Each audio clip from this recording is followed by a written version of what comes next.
And Monday I fly out to Virginia. Sunday morning. But that's why it's made. We'll miss you.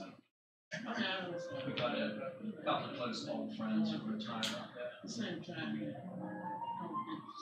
Can't intersect with very often. Well, now you got another friend who retired up there. Yeah, absolutely.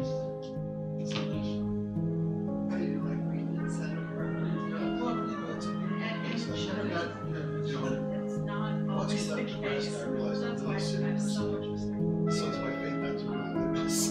It's not just laws. You know, It it's, is. stay calm. I never lived in In the a 1940s.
Yeah.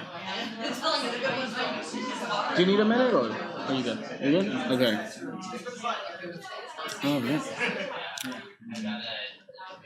All right, folks. Let's take a seat. Good evening. Good evening.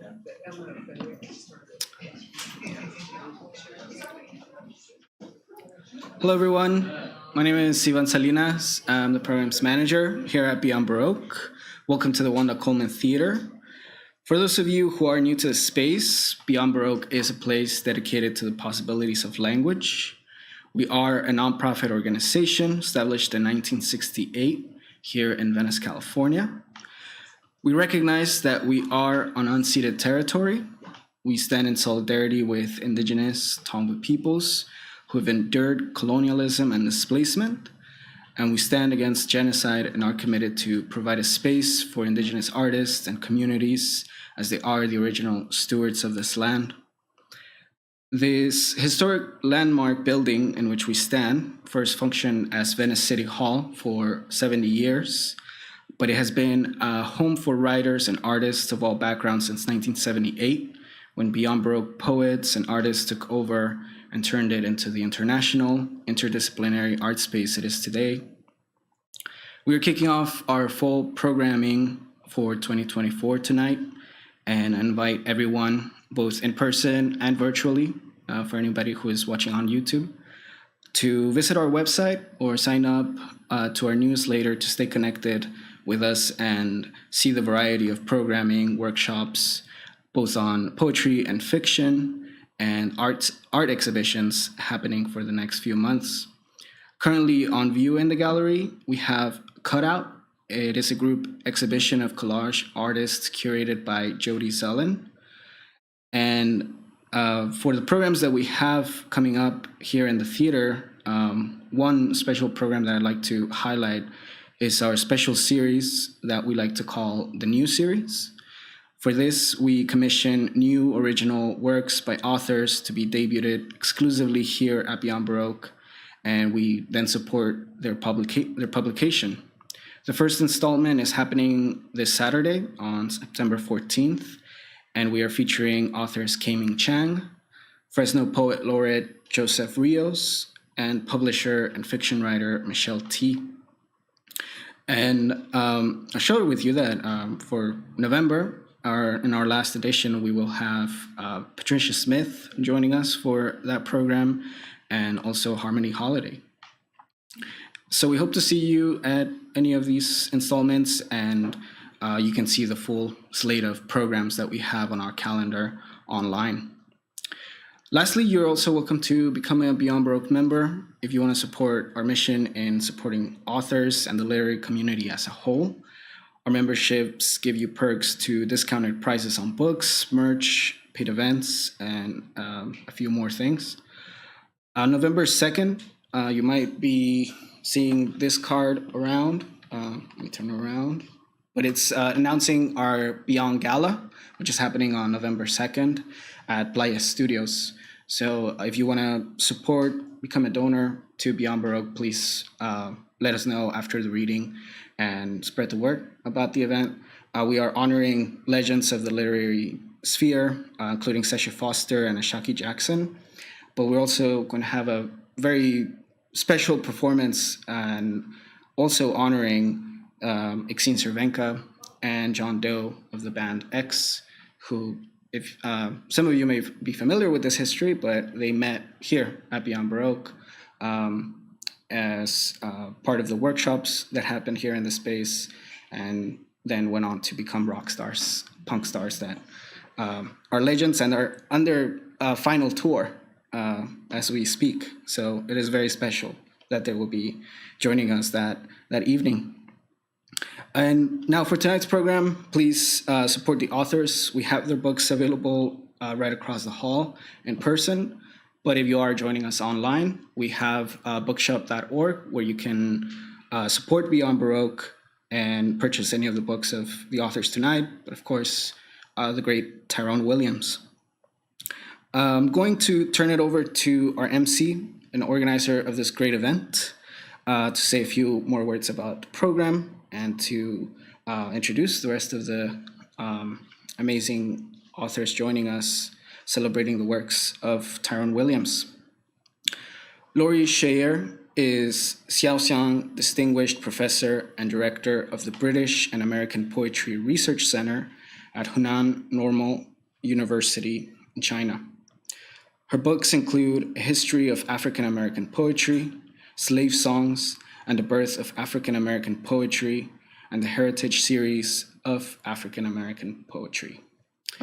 Please give a warm welcome to Lauri and enjoy the program tonight. Thank you.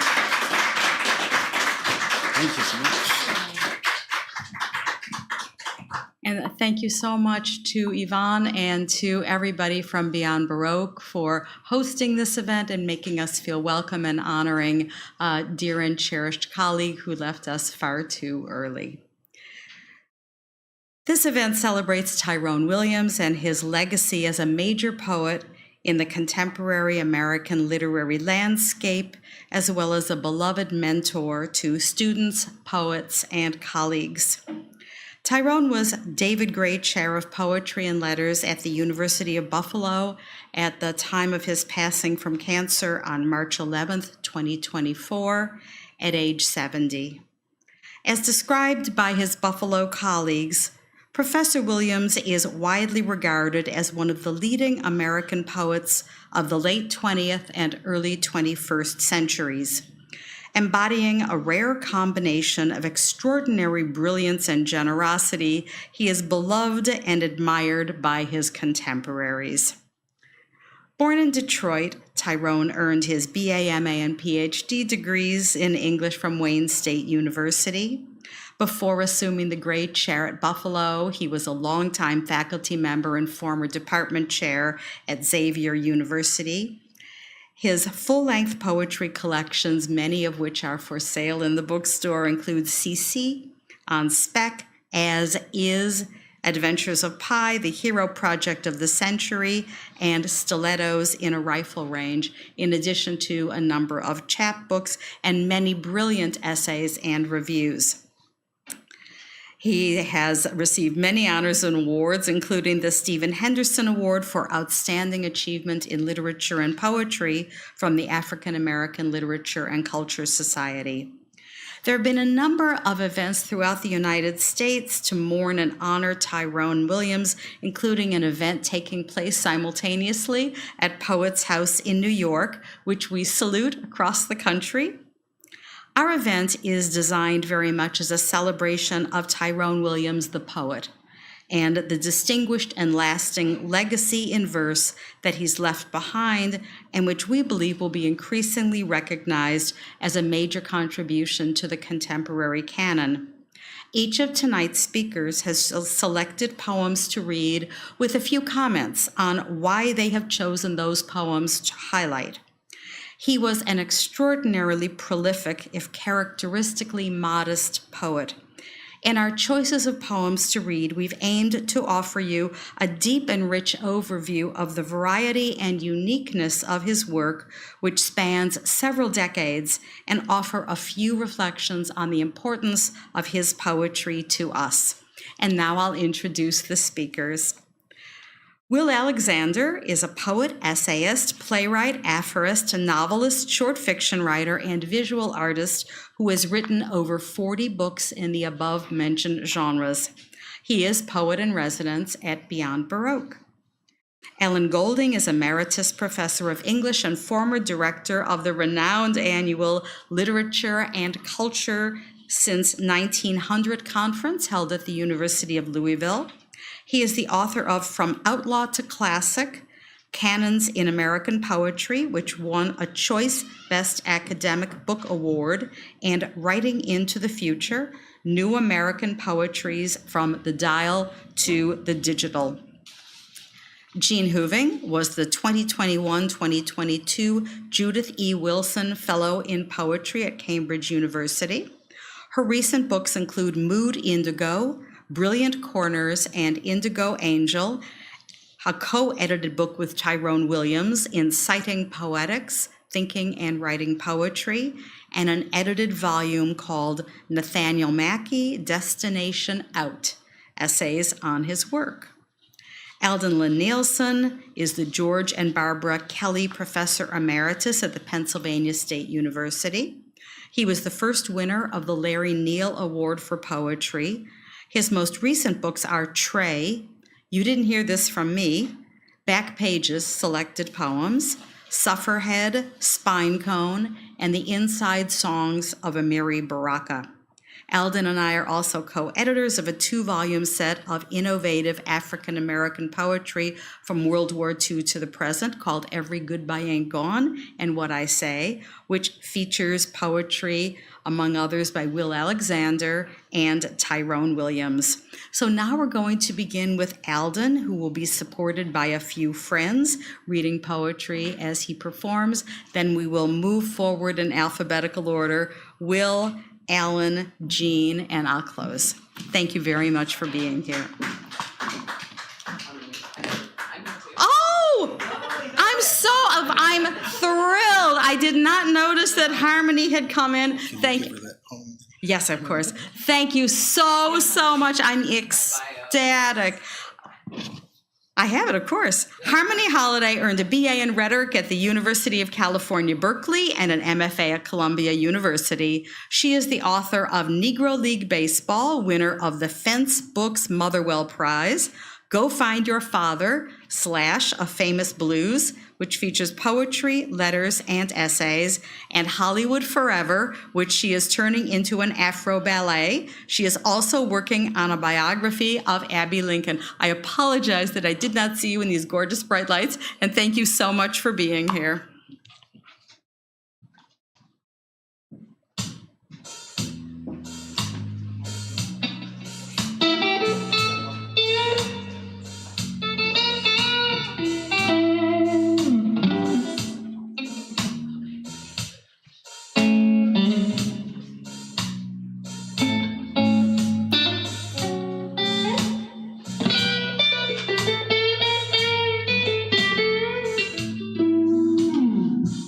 By way of explanation, quite some years ago, Tyrone Williams and I were surprisingly enough invited to speak on a panel of the Wallace Stevens Society, of all things, at the Modern Language Association. And being the mischievous sorts that we are, I brought along a blue guitar, wore a blue shirt, blue hat, while Tyrone read The Man with the Blue Guitar. So tonight here at the beginning, we're going to try to do something kind of like that, only without any Wallace Stevens poetry. This first poem is called Upper Right Corner Folded In, and it actually describes a kind of a reading. Gots to be the backwardest craze I seen. Do the stations in reverse, 12 steps off the hook I got 30 years ago. If I never see the inside from inside again, railroaded once too many. Don't close nothing now. Open house 24/7 at the shotgun crib. Every drawer pulled out, cabinet open, door cracked, looked like rifled through. rope-a-dope fiend. Important not to look like a fool. Best study the juniors, dues, threads, bowl. Ain't even bout enabling, disabling, fabling. Ain't even shit. Look like I'm up. What's up? Go by Hayes Williams. Long for Say Hey the Second. And I'm a African American.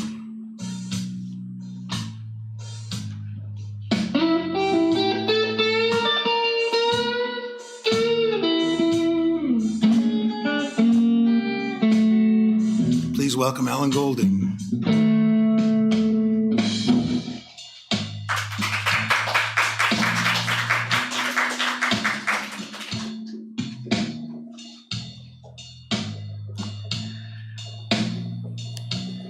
This is poem number 14 from Tyrone's 15-poem sonnet sequence, actually. Who Is It? In his 2002 book, CC.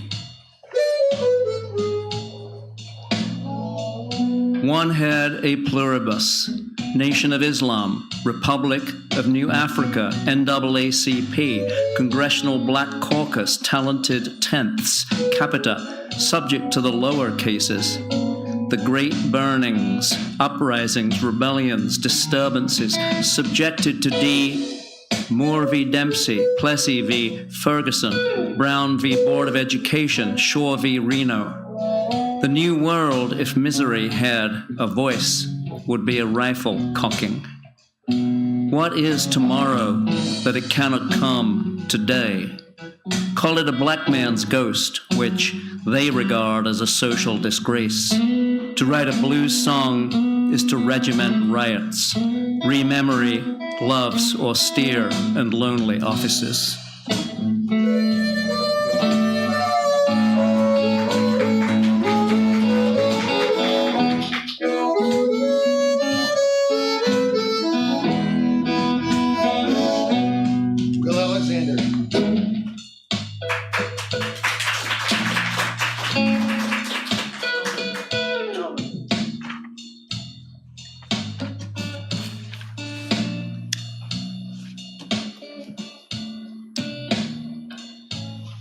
Incant.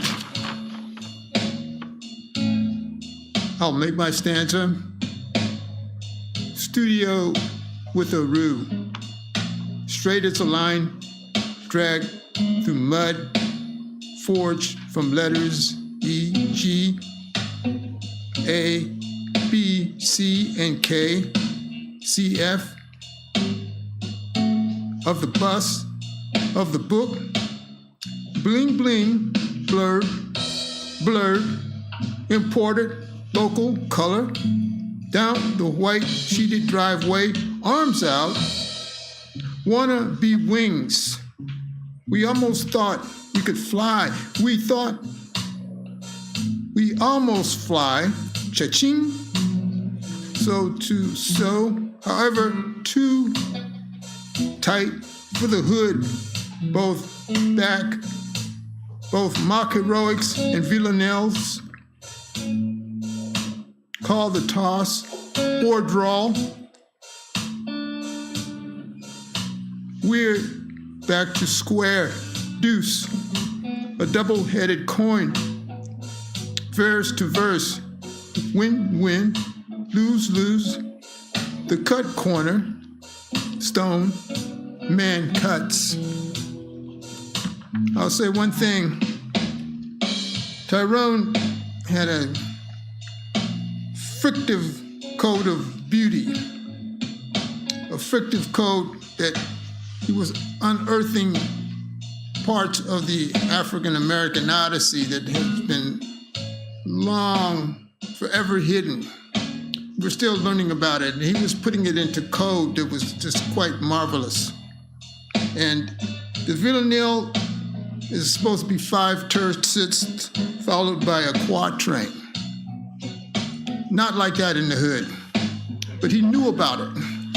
And a generous man who I met him one time at Xavier, beautiful person, and remains that way. So bring in the rest of the celebration, and I'll keep enjoying the work that I have not heard before. And I thank you.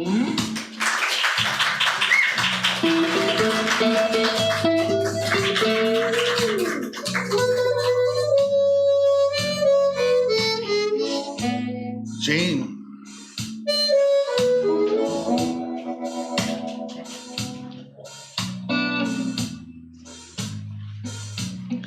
Happy fault. Who was it? Was it for me, you, or some misnomer, wrongly called remember, come, comma, something like that? Who could tell? Tongue torn out, favoring a hand? Who will forth something left over? Remarks of a body of work disparaged, acclaimed? Who recalls what once dubbed all the difference figure ground, no more so than when both appear as one? Who beckons from a fetal, misshapen, delayed future? I. Who will have arrived save for its limp, glitch and catch, belated offline, staggered or tapping off stage, outside the flawed wings? Who called Christians Negroes, Negroes black as Cain? But Cain, nothing but Cain, with impunity. Who else will call? And when, and if, no one, never, who calls back?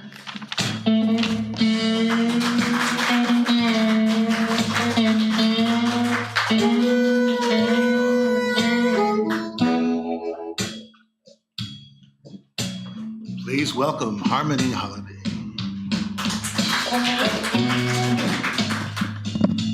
Greens and Blues, ink on paper, 1996.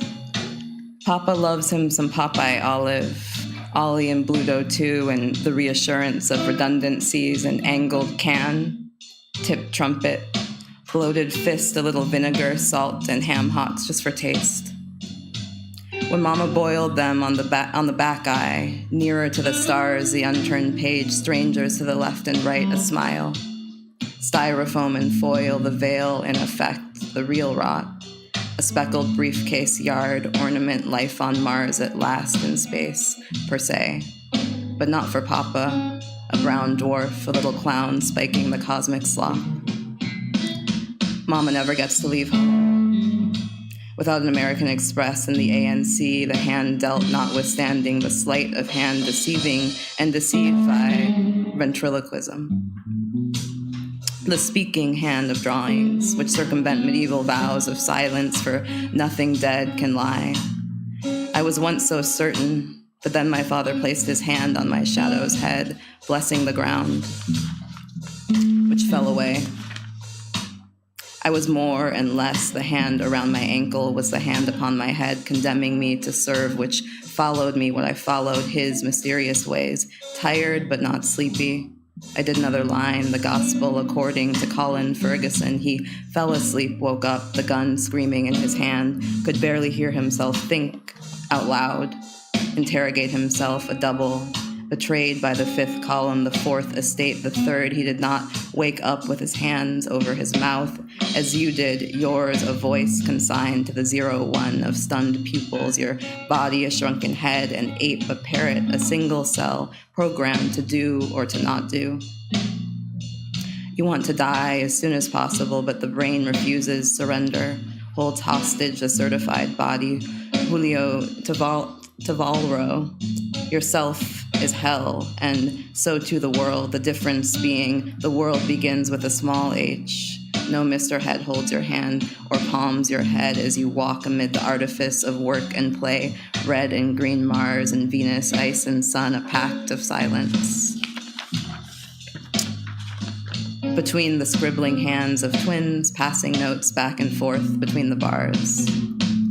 Blues harp of the passing train, a wailing wall, flashing yellows, blues twang of a few dog-eared browns, hand-to-mouth greens, thumbing their noses at the silence, the kingdom of blue on blue at hand.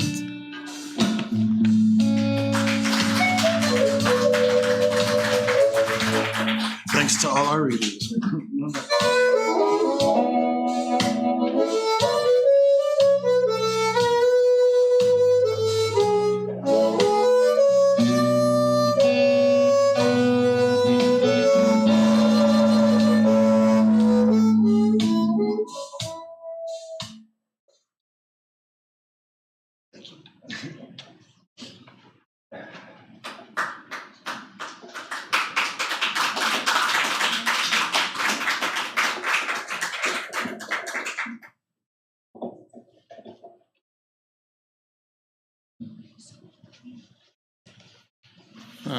Tyrone Williams was a very interesting man because as African Americans, we've been typecast into how we should perform at a reading. We rouse the audience like, what's the old term for it? As a reverend or a person who's getting the crowd involved rhythmically, like an entertainer. But how does the mind work? This is what Tyrone was about. He wasn't about immediate reception from an audience with the cheers and sermonesque. He was not sermonic. That's the term for it. But, to bring the essences home as to how the situation is abroad and as well as internationally. And, he would use the certain kinds of techniques of the language poets, but he would do that and subvert it into bringing out little known facts of African American history that we don't even know to this day. And we've been here, how long? Way over the 240-year mark. And, we've been colonized since the early Portuguese colonies that I think was it King John in the 1340s, sailing down the west coast of Africa.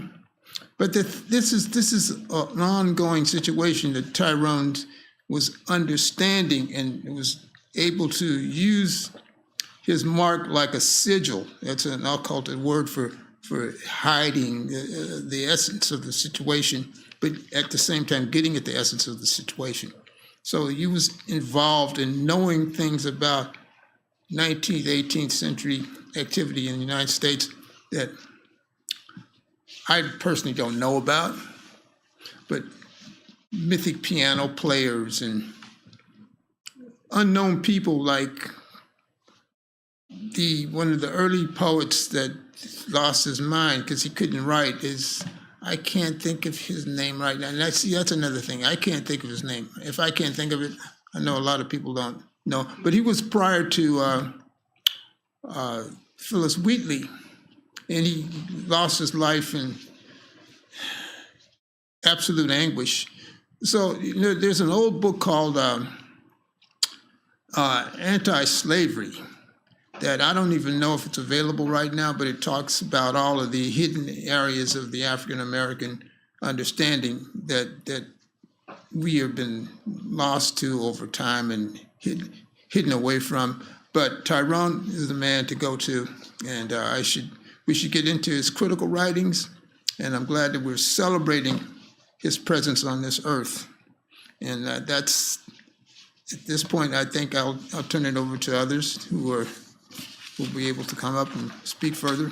Thank you.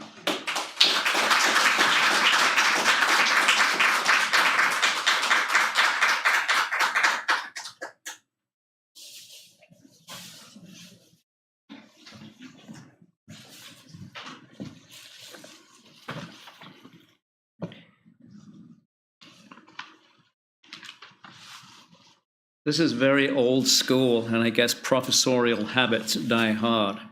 but I actually have a handout.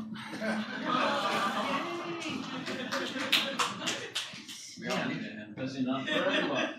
Pass those around.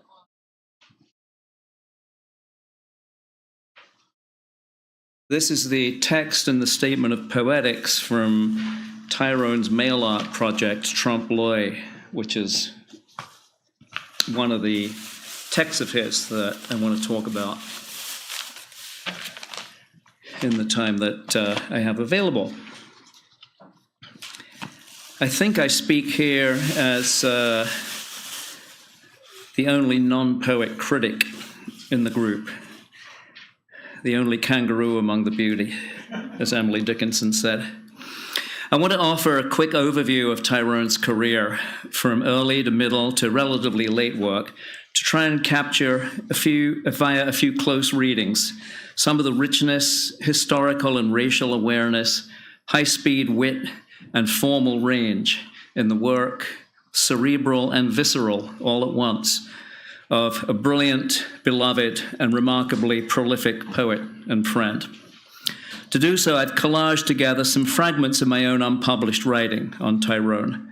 I had a fancier introduction ready to go, but that basically boiled down to saying that if any of my remarks turn anyone onto or back to Tyrone's work, I'm happy.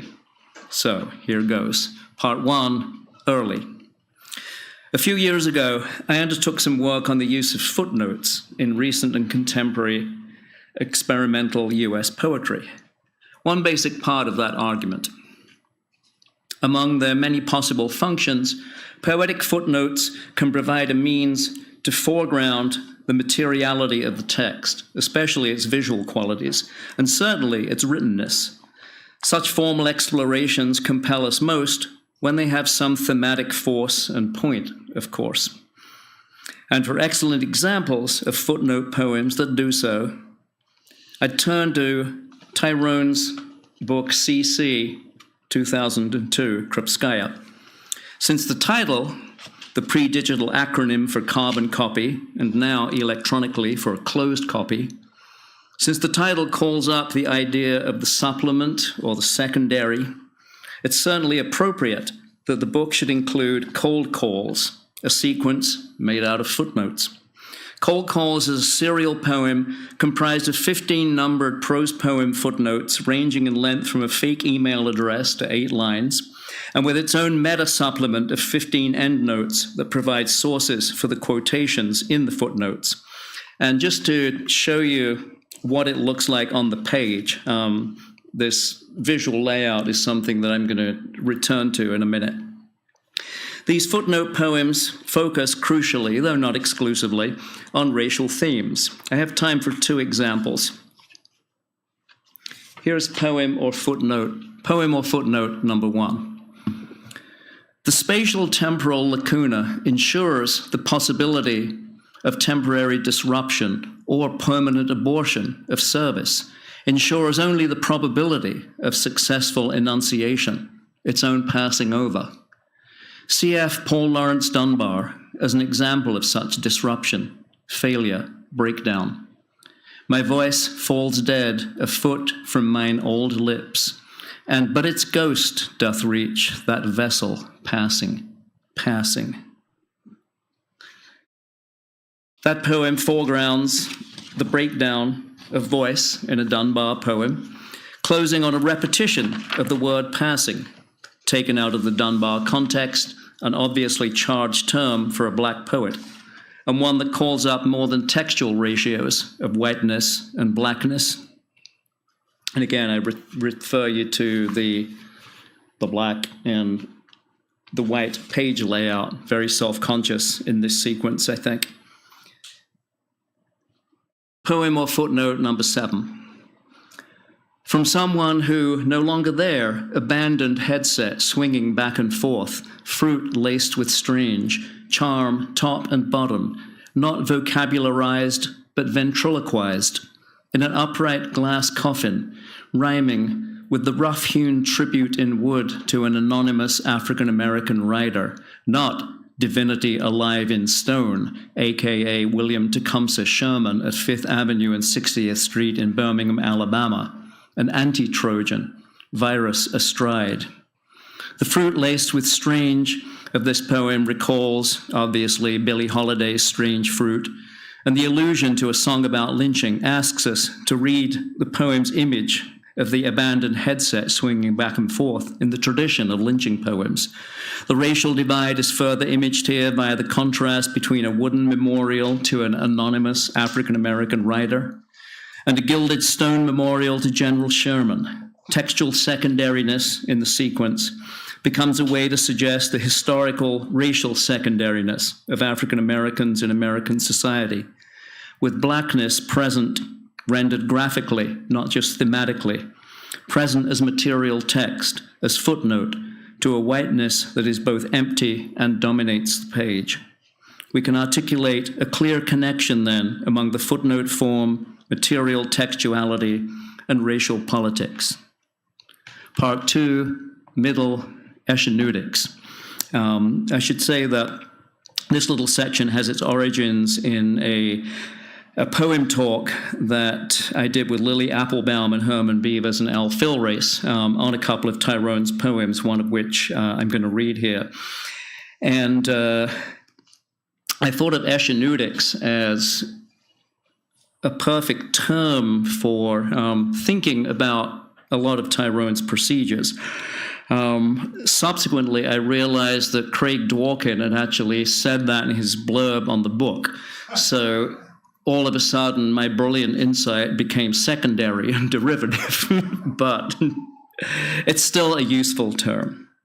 So I think of hermeneutics, the title of the first section of Tyrone's 2011 book on Spec. I think of hermeneutics as an overall term for his poetic project, clearly a play on hermeneutics. Hermeneutics as the cultural interpretation of the variegated, complex histories of people of African descent on this continent and elsewhere. That interpretation engaged in from the position of the Yoruba trickster god, Eshu or Papa Legba. It would be hard to talk about poems like written by H. Self in terms of a voice or self. And I will read that poem now and then get back into the commentary. And the title, the H self of the title is H apostrophe self. So the gender of that familiar signature is unspecified. Written by H self. The signature public, the only avant-garde behind invention. Wheelchairs in the street. Type, A, bleeds through the page or screen. It becomes a pool, as it were, one-drop rules. Individual talent divides tradition into tithes, tenths, and nationalized tribes. Catch as catch can, market share erosion. Staggered lees, piggyback, the gap. John Henry busted by Keaton. Gentlemen, he thinks. As the bespoken, it was the other kind of happy feet I wanted. Guess these shoes will have to have. So, as I say, it would be hard to talk about poems like that in terms of a voice or self, but there's a kind of informing hermeneutic perspective, that constantly mobile, tricky, ironic perspective of the African trickster. And it's the perspective of the footnote poems in CC, as it is in those on Spec. It's worth knowing that Tyrone once considered hermeneutics as a title for what became on Spec. Putting an associative play in this poem as cultural work, the tradition of the slave narrative, textuality and the bloodied slave body, the one-drop rule, Du Bois, T.S. Eliot, black folk heroes and white comedians, the market share of clothing lines, animated musicals about dancing penguins and Langston Hughes. That's the very definition of hermeneutics. Part 3, late. And this involves a work that responds to close unpacking, literally. Not necessarily a familiar work of Tyrone's, but the 2016-2017 mail art project, which came in a brown paper package like this. We open it up, and here is what I guess we might call the cover, with the title, author name, publisher, etc. And inside, we find the statement of poetics, which I've circulated, and 13 of what we may or may not want to call poems, written in black marker on tissue paper. So that is the work I want to turn to, finally. So for those of you who don't know this work, we're looking at 13 tissue handkerchiefs, each inscribed with a sharp political epithet, or sometimes simply insult, directed at the 45th President of the United States, packaged in a crushed cardboard tissue box and wrapped and distributed by Hostile Books, the publishing collective that solicited the project. The edition consists of 52 boxes, 52 to represent the 50 US states, plus the District of Columbia and the aspirational state of Puerto Rico. Trompe-l'oeil is a project demonstrably and aggressively responsive to its own present, topical and occasional in the extreme. It is sardonic, visceral, elusive, using the trope of the pun both to mock and to mourn Donald Trump's 2016 election. Like Tyrone's work in slightly more conventional poem and book form, Trompe-l'oeil combines political seriousness, a strong sense of history, and polysemous play. To take a couple of examples from the series, this is as much for our online audience. I'm not sure how well folks out there can read it. Put that cap in his ass. A piece of double-barreled imperative rhetoric, calling up both the invocations to violence of Trump's campaign and a possible resting place for his notorious red MAGA baseball cap. Same as it ever wasp. This epithet tweaks the chorus of the Talking Heads song Once in a Lifetime from the Remain in Light album. This 5-word variation on the original song's phrase, same as it ever was, suggests the ongoing hegemony, the sameness of the wasp, and Trump's appeal to white supremacy, even as that's juxtaposed to the otherness of the phonetically spelled ever, E-V-A-H. And Wall Street of pink-floored orange. The capital of capital, Wall Street, meets decorative kitsch. Pink Floyd's The Wall is the musical reference here, the wall that you're just another brick in, and also the wall that Trump insisted during his campaign that he would build and magically get the government of Mexico to pay for. Orange, which is not in this case the new black, calls up common jokes about Trump's tanning salon complexion, while Pink Floyd invokes the omnipresent pink marble of Trump Tower in New York. And not too tangentially, Trump's appointment of an anti-education Secretary of Education, Betty DeVos, might bitterly remind us of another famous line from The Wall: "We don't need no education." The Trompe-l'oeil project embraces not just its own ephemerality, but its own limited reach, limits defined by its own conception. It means to be a narrowly targeted intervention. We might say, in the terms of Baudelaire's famous discussion of the ephemeral, that the project embraces modernity but rejects art. In his 1863 essay, The Painter of Modern Life, Baudelaire offers this formulation about modernity. The painter of modern life, quote, is looking for that indefinable something we may be allowed to call modernity. The aim for him is to extract from fashion the poetry that resides in its historical envelope, to distill the eternal from the transitory. Modernity is the transient, the fleeting, the contingent. It is one half of art, the other being the eternal and the immovable, the transient, the fleeting, the contingent. That seems like one right place to end for a memorial, even as the work lives on.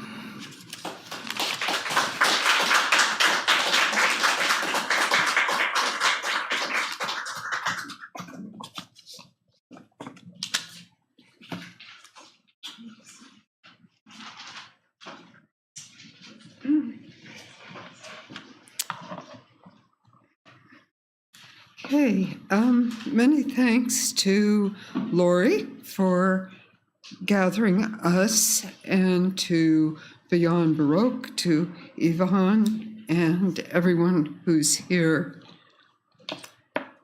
I'm going to begin with the last lines of a poem by Tyrone Williams that I will also end with. But I thought the lines were so good that I feared they would get lost. Then I thought these lines were a statement of his poetics. In the actual poem, they are a description of Miles Davis aesthetics. The lines: still learning how to listen around corners. For my reading of Tyrone's, for my presentation, I chose to go to 2 early volumes. As a person who studies and writes about poetry, I have a great interest in reading the first books of poets when they begin finding their way. And particularly when one loses someone, such as Tyrone, often the work is more intimate, more bare, as the poet is trying to find their stance. So the 2 books that I read were Adventures of Pi, poems 1980 to 1990, and The Hero Project of the Century. It's hard to date some of the poems in the Hero Project of the Century. It seems to me most of them are before the 20th century, even though the publication of the book is later. Throughout his poetry, his essays as well, Tyrone keeps large questions in play, questions of race, gender, class, economy, advantage, disadvantage, right, wrong, justice, injustice.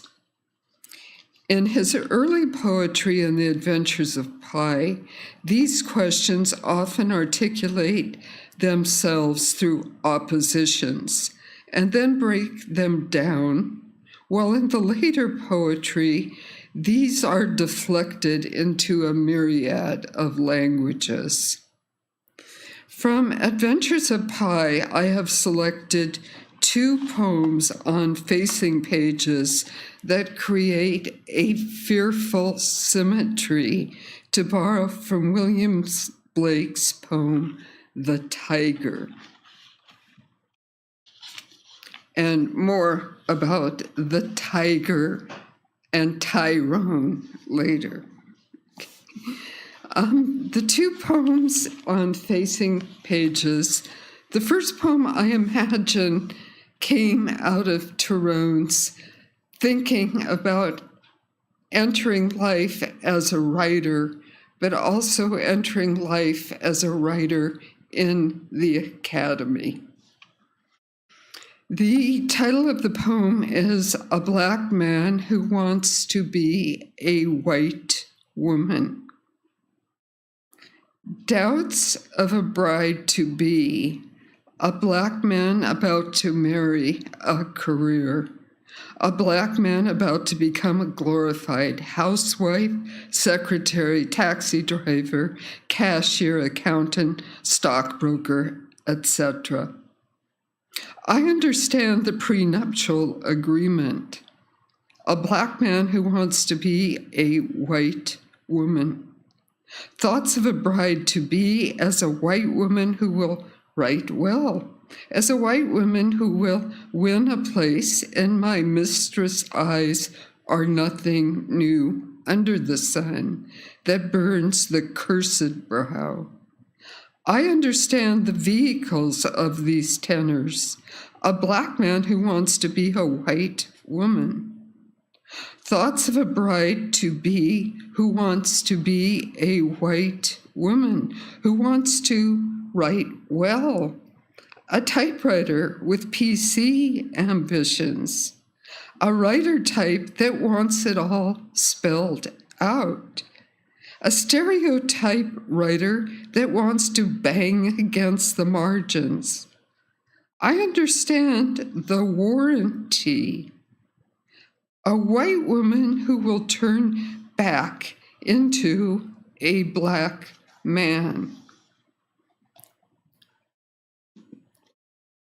So the poem on the opposing page is for Black men.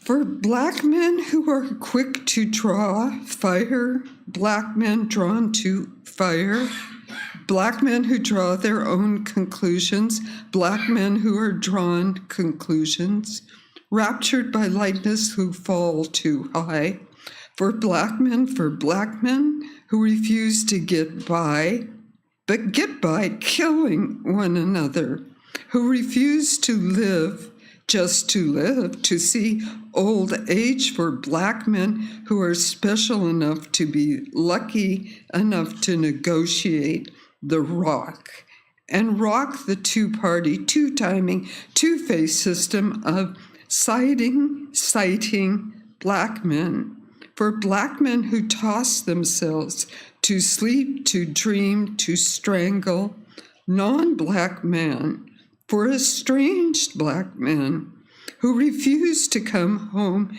empty-handed, headed for handouts, in bear-trapped teeth, for Black men who more or less know better than to drink the poisonous antidote. Okay, in the next volume, The Hero Project of the Century, the work has changed quite a lot. No longer the kind of tight, controlled poems of the earlier poetry. I'm assuming a chronology here. The Hero Project of the Century begins with the poem Mayhem, and it has a listening in it to Blake's The Tiger.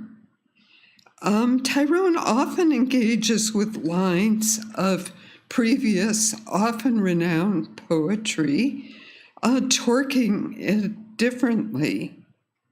So Blake's The Tiger, just to get the hearing of it forth, the first stanza. Tiger, tiger, burning bright in the forests of the night, what immortal hand or eye could frame thy fearful symmetry? This is a poetry, in Ellen's words, of the eternal. Mayhem is a poem of the quotidian, of the everyday, of the troubled terrains. Tyrone, as many of you know, was called Ty. Blake's Tiger is spelled Tiger, Tyger. Tyrone's Mayhem is an answer to Blake's fearless symmetry. Let's see. Okay, I'm just reading parts of it. It's a fairly long poem. It starts, God, I wish you were white, a white woman's sighs exasperated. Tiger, tiger burning. Willie Horton strikes out Willie Horton.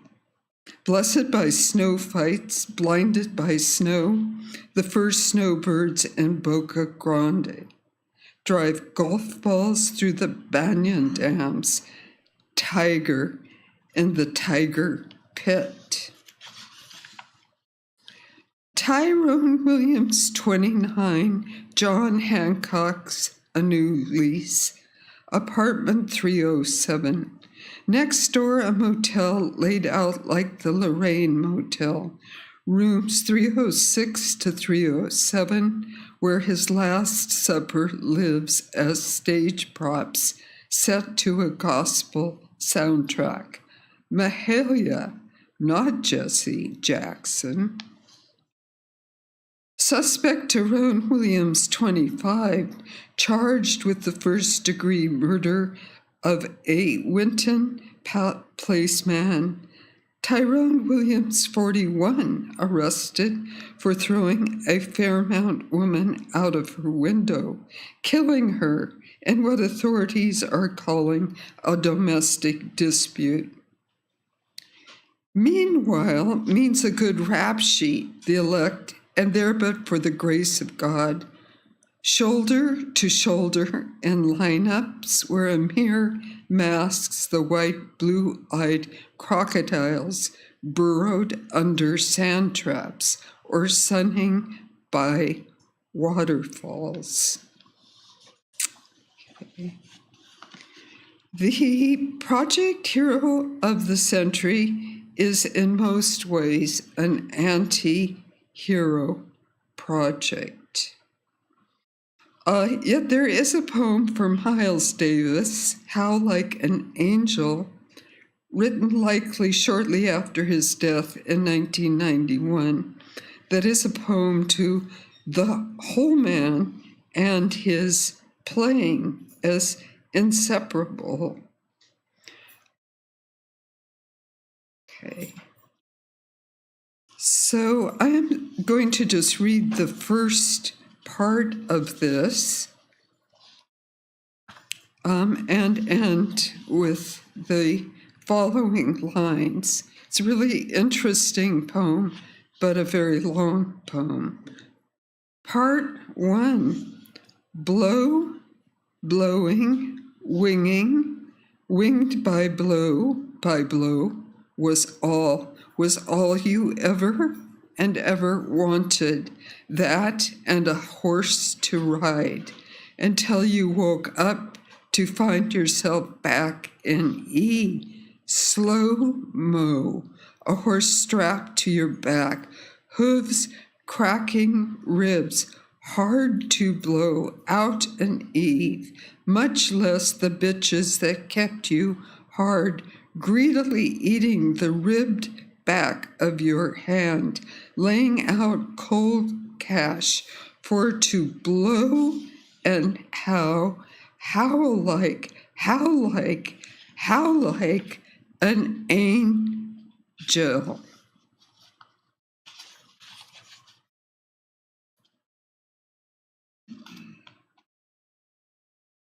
Okay, I'm going to read one additional section, and then the final lines again. Section 4. Is it not like the king? Play what isn't there then. It not king is like the play above that. Like the king, it is not the exact pitch of a hinge. Not the king is like it dooring and walling. The it is not king, like the playing is the thing. King the like, not it is an apprehension.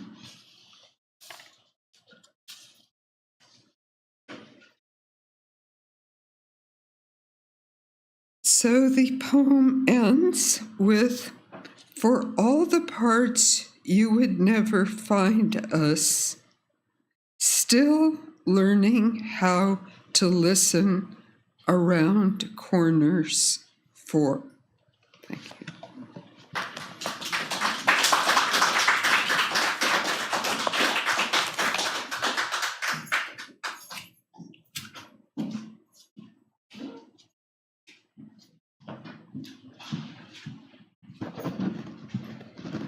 Thank you. I like those two presentations. I'm going to try to lift this up so I don't have to lean. I'm going to skip around and improvise because I brought a poem to read, but some things came up, or what both of you said made me think about some other things. And one second, I'm the millennial in the room, so I'm on my phone texting myself notes. But bear with me. So I met Tyrone Williams for the first time when I was a graduate student and finishing my manuscript thesis that would become my first book. And Fred, I think I had reached out to Fred, or Fred is generous preemptively and reached out to me to invite me to a conference at Duke that he was having. And the room was full of poets who were innovating in ways that really excited me, which was very necessary because I was in, it's when you're in school, you don't know if you have kindred spirits out working in the world in your field. And so there's like one per campus or something, like the oddball person is how I felt. And we met maybe twice in person or 3 times, but specifically that weekend because I was like trembling and new to stuff and still a grad student and kind of like leaping ahead in task. He was just so kind, and like everyone who's met Tyrone, or even if you look at a picture of him online, you can see there's like a texture kind of in his eyes or in his gaze that you can't miss. And it kind of reminded me of a story I tell, like a strange but lucky poet origin story of going to Blue Note one night to see a trumpeter play alone, the trumpeter John Faddis. And then I walked to the front to leave and I saw Baraka. And I didn't really see Baraka. What I saw were like these eyes staring out at me. And I was like, wow, like I didn't even think about it being him. And then I realized it was, and I went up to him. And for a minute, I was like thinking about Melvin Van Peebles because he also has those eyes. There are certain people who have like eyes that kind of signify a new vantage. And with Tyrone Williams, I didn't really, while he was alive, I saw him more as like an elder poet who was really nice to me when I was starting out. And it took me a while to like get into his work. And now I realize that he actually shares that same visionary quality of people. Just the humility that he carried. He wasn't as like loud or diva-ish about some of his work, but it has the same attitude and capaciousness as everyone I just mentioned. And so thinking about one thing with the discussion of the late work, I've been thinking a lot about muses and possession and the way that, especially in Black poetics, writing, how I feel both writing and then writing criticism or thinking about music, we share this anti-muse muse that is sort of our shared objection to whiteness and the white gaze that becomes possession by it, that becomes a white gaze. And so having not read that early work and seeing poems like his discussion of white womanhood and things like that, that makes sense because I watched a lecture of his on Oppen where he's doing this call and response between George Oppen and The Wasteland, Eliot. And he talks about a call and response across eras.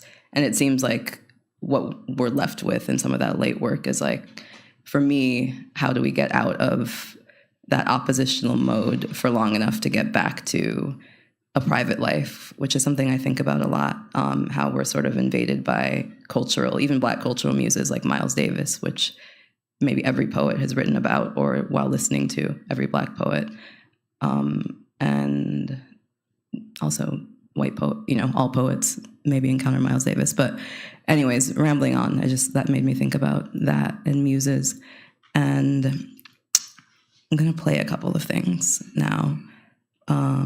One is because of that event at Duke, I was thinking a lot about the film Ganja and Hess, which is 1973 Black horror film that was meant to be a blaxploitation film. But Bill Gunn made it, and he made it with Nina Simone's brother, Sam Wayman, who wrote all of this music for it that I was sampling and working with as call and response. And some of Tyrone's poetry feels sort of like deconstructed gospels to me, like this like ecstatic that's like retracted back inward. And that film takes like Pentecostal ecstasy and turns it into something much more depressing and horrific. And there's this poem from an outtake because the movie was scrapped by the studio because it wasn't blaxploitation enough. So there are all these outtakes, and it was in the MoMA archive for a long time, and they surfaced online a few years ago, and it's still this weird culty film. But there's one where the director, Bill Gunn, is reciting a poem called To the Black Male Children, and it just kind of reminds me of Tyrone, so I'm going to play it really quick. We'll see if we can hear it. Can you hear it?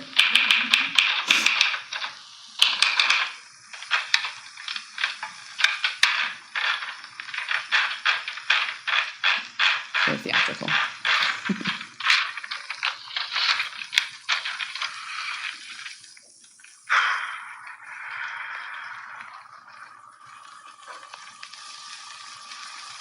To the black male children. Philosophy is a prison. It disregards the uncustomary things about you. The result of individual thought is applicable only to itself. There is a dreadful need in man to teach. It destroys the pure instinct to learn. The navigator learns from the stars. The stars teach nothing. The sun opens the mind and sheds light on the flowers. The eyes shame the pages of any book. Gesture destroys concept. Involvement mortifies vanity. You are the despised of the earth. That is as if you were water in the desert. To be adored on this planet is to be a symbol of success. And you must not succeed on any terms, because life is endless. You are as nameless as a flower. You are the child of Venus, and her natural affection is lust. She will touch your belly with her tongue, but you must not suffer in it. For love is all there is, and you are cannon fodder in its defense. I just think that's a beautiful, I have a personal archive of poems that arrive on records and in films that aren't really in the canon, and that's, for me, part of my canon, but it also, I feel like, speaks to Tyrone Williams a lot. And then I'm going to try to play, might be more difficult. I spoke to Fred about doing this tonight and asked him if he has a favorite poem of Tyrone Williams, and I recorded what he said. I'm going to try to play a little bit of it. Bear with me while I go to the timestamp.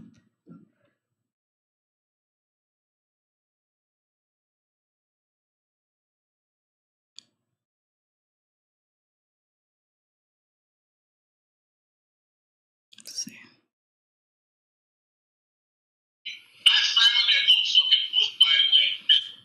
That's not it. Sorry.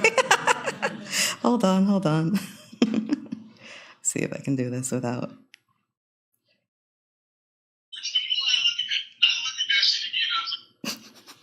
Sorry. This is all part of it, but there's one section I thought it was.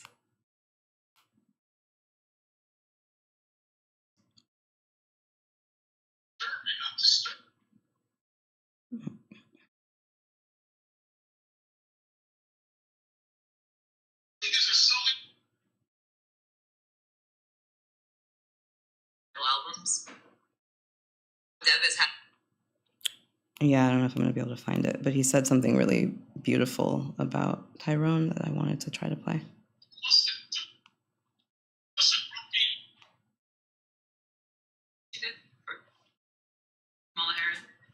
Yeah. Anyways, I'll paraphrase. I thought I had it timestamped, but essentially what he said is, what if kindness has a quotient to the ability to be out? And he talked about Tyrone in the context of Louis Armstrong's project and this ability, that smile of Louis Armstrong's that a lot of his contemporaries would describe as not a smile when you saw him, you caught him alone, and it was like the saddest face in the world, but the smile that he put on and the quotient of, because I guess the discrepancy, someone who doesn't present and vogue their outness in that way, which I would think Tyrone was one of those people who didn't need to be ostentatious about it, but was doing all of this deep archival work behind the scenes, and it's something you have to detect. And so I guess in thinking about his legacy, it's going into detection and trying to excavate the way he did, and keeping in with that call and response. And then I'm just going to read a poem of his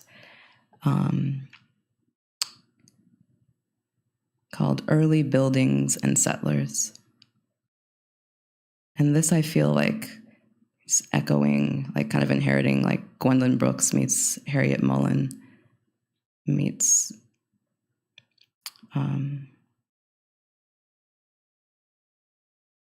the whole history of language. Early Buildings and Settlers.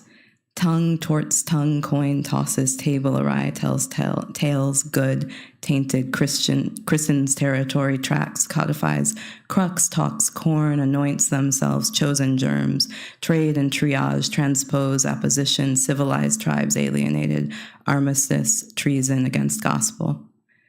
Topsy's guitar, Turvey's tom-toms, garnish, custom, trails, guarantee, asylum, that galloping glockenspiel crashes, treads tea, cavalier, toccata, clarinet, concerto, trifling alloys, comic, tragic, garden, commode, canvases, terra, cantus, coffee, constitutions, case culture, accountable chains, channel, gimmick, covert, apples, tart, cured, accessorized crosses, clean August attics, clamoring annex, gumen kite, don't know how to pronounce that, confers grace, treaties, capitulate, grind claims, canonized gibberish, aggregate coffers, glow green as told to, aggregates, tandem, cobbles, agreement, telegrams, amity avails, temples grip.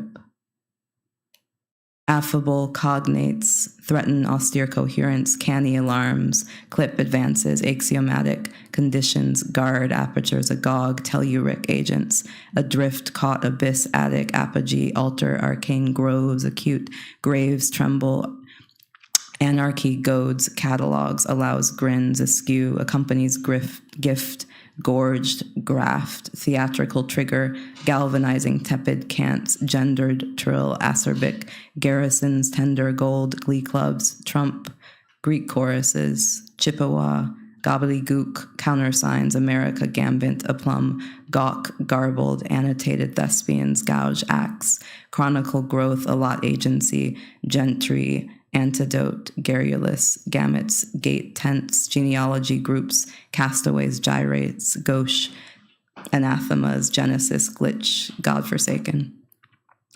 So yeah, that's just fun to read out loud. So thank you, and thank you, Tyrone.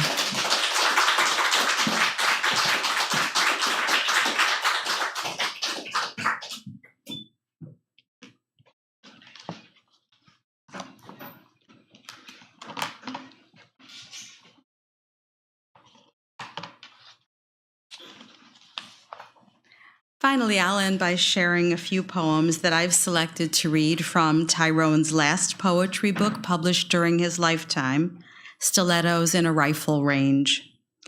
This is the last book that I heard Tyrone read from, so he feels especially alive to me in its pages.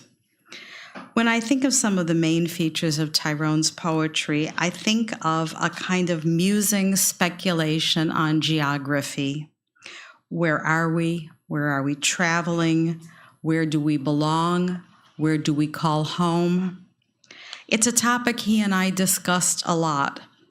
In this book, he connects the poems to geographical places in his life, especially Detroit and Cincinnati. But many of the poems are about transitions and transit from one place to another and back. He was also extremely exploratory in his use of language, as you've heard, and form. And we see these experiments in multiple styles in this book. This book also interests me because the poems aren't dated, but we know from Tyrone's preface that the poems were written at various times from the 1980s to the last years of his life. He considered the poems that he gathered for this book to be what he called sideline poems that hadn't fit in anywhere else earlier. And the guiding spirits for the book included the rawness of the early Richard Pryor, who was his favorite entertainer, and the femme fatale figure of film noir. There is also a lot in this book about doomed relationships, failed communication, and cars. I think it's his sexiest book and his funniest book and his saddest book, and maybe the book that reveals the most of himself. I miss Tyrone a lot, and I hope you can hear some of those notes in the poems I've chosen to read from Stilettos in a Rifle Range.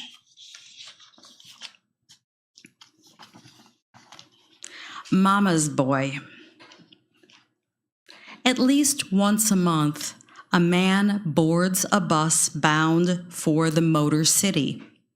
One bag, a few books. Nevertheless, he always tells himself, I just might leave Cincinnati for good, just cut out, never look back. When he arrives in Detroit, he drinks, and drinks it all in until he's dead drunk on all fours. A 2-year-old mama's boy bawling all night, night after night, for the salty milk of his mother turning in her sleep from a hard back. When he takes the last bus back to the Queen City, long after the only rest stop, he notices the first signs: merciless thirst, swollen ankles, what the folks down south call sugar. This is called Random Late Night Calls, and he tells us in the preface to the book that some of these poems were written after the end of a really devastating breakup with a long-term girlfriend where he was reaching out again for a new social life. Oh, the awkward equations of errant attachments. Oh, voluptuous multiple ovals a loom. Virally exact, a virtual face-to-face cloaks the fiber optic kiss and tell. I open to the coo of who dis?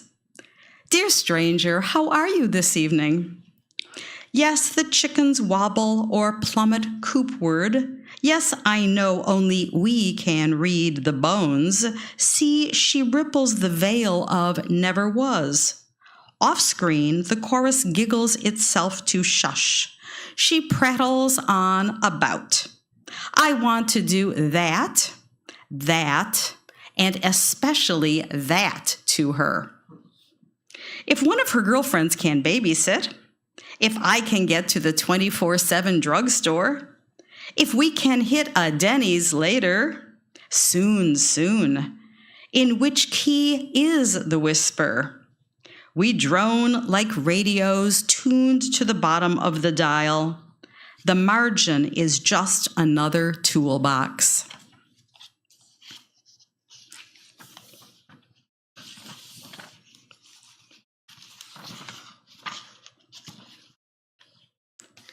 This poem is called Leg Pecker. One wail of a right gam slung over a left knee swings back and forth like a backyard swing, toe-tapping a right shimmy shin.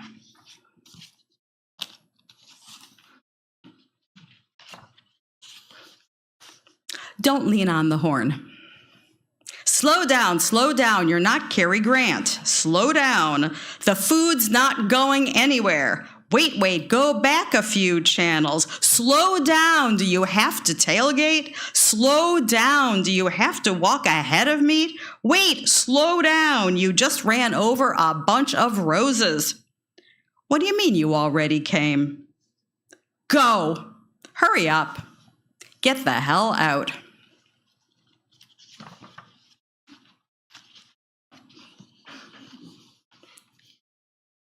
And this is the title poem, Stilettos in a Rifle Range. And we know that he took the text from a faculty meeting at Xavier University where he was a newly hired faculty member and meeting two new colleagues for the first time. She said, switch. So swish he did. Having misheard, heard, he slid into a pair of, slipped into an, open back heels and dress. They following suit. She, his jacket, shirt. She, his pants, wingtips, tearing down the set pieces, flipped the dinner party, a three-ring au pair à trois, staging the blank glint. Mute smirk, wine glasses half raised, lowered to half staff, flagging something in the airs, Chi-chi noses wrinkled with the stiff whiff of a flat mistake, Aquilin for Roman knockoff, defanged the gang. It was all a gag. They laughed, they cried. So.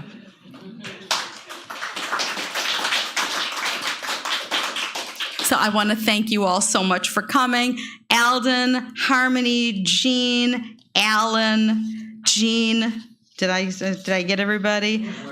Will. Thank you all so much for being here. I hope you'll have a chance to sit and visit. Thanks again to Yvonne, to everybody at Beyond Baroque. And I hope that we've given you a range of all of the Tyrone Williamses that we knew and loved and appreciated, and that this can be an open door for deeper reading of what we think is a really magnificent body of poetry that he has left for us forever. Thank you so much.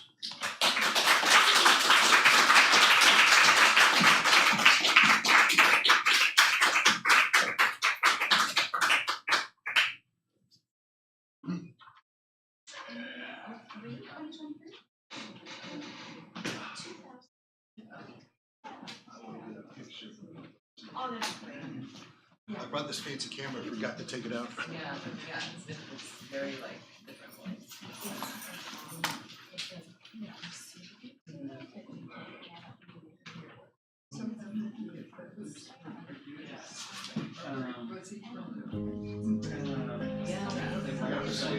Yeah.